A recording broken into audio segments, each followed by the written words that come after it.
Qui d'entre nous n'a jamais rêvé d'avoir un chien? Ce n'est pas par hasard qu'il est appelé le meilleur ami de l'homme. Il n'est pas un simple animal de compagnie.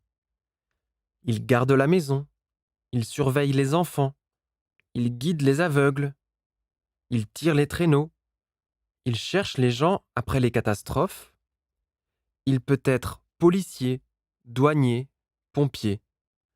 Il n'abandonne jamais. On achète souvent des animaux pour s'amuser.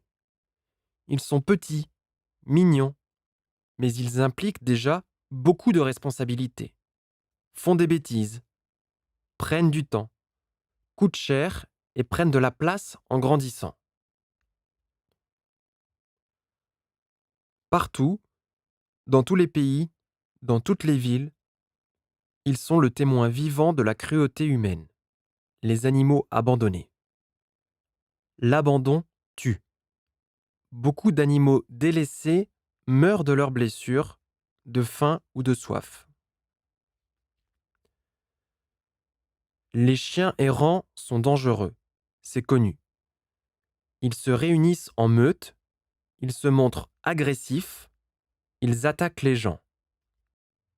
Le principe des refuges organisés par l'État est de recueillir les animaux, les vacciner, les stériliser avant de les relâcher. Mais il n'est pas toujours respecté. Des volontaires créent des refuges où les chiens attendent une seconde chance, afin d'être adoptés, de trouver une maison, un maître, un ami. Les associations de volontaires sont nombreuses en France, innombrables en Russie.